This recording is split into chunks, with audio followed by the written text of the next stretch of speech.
Anong status ng articles of impeachment?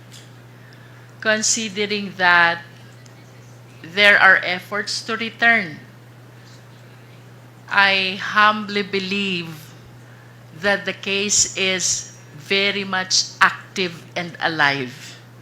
Why? No less than the order of the Senate last night stated that the case is not dismissed, not terminated. Ibig sabihin, buhay na buhay ang kaso, pending sa impeachment court, reason also kung bakit kami man po ay nagtataka kung bakit ibabalik ang articles of impeachment dito sa House of Representatives. The House of Representatives has the exclusive power to initiate all impeachment cases. Tapos na po ang trabaho ng House of Representatives in as far as initiating the impeachment complaint is concerned. Hindi po tama na ito'y aming amyendahan at lalong hindi tama na ito'y aming withdraw. As a matter of fact, the ball now is in the hands of the Senate, whose mandate by the Constitution is to try and to decide. And by deciding, dalawang bagay lang po yun.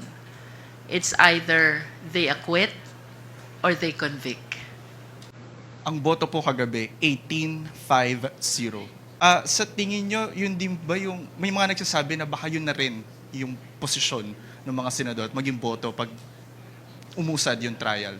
Naniniwala po ba kayo ron?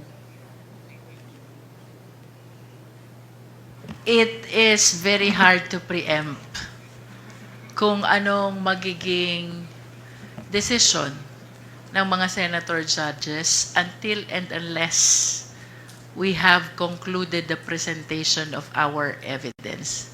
That is why we really have to follow the Constitution. And the mandate by the Constitution to the impeachment court to try and to decide. No?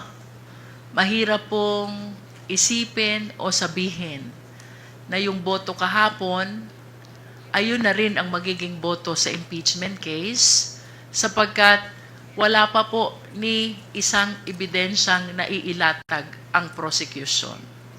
No? Until and unless we are done with the presentation of all the evidence, I think that's the time we begin to think ano kaya ang magiging boto ng ating mga senator judges. Ma'am, as far as the Senate is concerned, ang decision po nila ay i-remand sa House of Representatives yung articles of impeachment, but ang House po ayaw munang tanggapin itong articles of impeachment while seeking clarification. Will it be accurate to say na mayroon pong deadlock? I don't think so. We are not defying the order. We are not disobeying the order.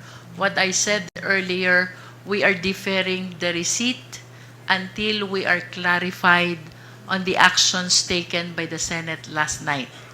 Ano ba yung tatlong actions? Number one, they're asking for the certification of the House of Representatives that we complied with the requirements in filing an impeachment complaint. Itong requirements po na ito ay ang pagpirma ng at least 1/3 of all the members of the House and the verification, of course, non-violation of the one-year bar rule. We are certain, and it is in the face of the impeachment complaint, that we are fully and strictly compliant with the requirements of the Constitution. Kanina nabanggit ko na rin po ang resolution ng then presiding officer Juan Ponce Enrile when there is compliance with the first two basic requirements. The filing of the impeachment complaint already enjoys the presumption of legality, that it cannot be questioned anymore unless there is strong evidence to the contrary. No? Pangalawa,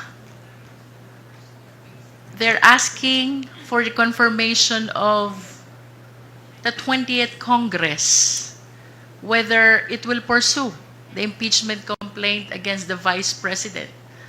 how can this order be complied when the 20th Congress does not yet exist? Wala pa pong 20th Congress. Nasa 19th Congress pa lang po tayo. So, who will comply? The second order. Number 3, bagaman ito po'y hindi part ng order nila, but I saw a letter in the social media, rendered moot ang presentation of articles because the verified complaint has been referred already to the impeachment court.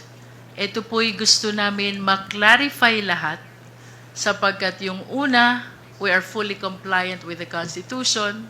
Yung pangalawa, wala pang 20th Congress. At yun pong pangatlo, the presentation of articles, that is part of their own rules. And we are ready to present the articles. Why suddenly biglang rendered moot when no less than the rules on impeachment of the Senate provides for the same? Again, we do not defy. We do not disobey. We are merely deferring receipt of the same to give way to the clarification of all these issues surrounding the actions taken by the Senate last night. That is in as far as I am concerned as part of the prosecution panel because as I have said earlier, hindi naman po bahagi ng trabaho ng prosecutors ang pagtanggap nung ibinabalik na articles of impeachment, including the receipt of whatever order issued by the Senate, especially if it is addressed to the House of Representatives. Let us wait and see as to the action that will be taken by the Office of the Secretary General.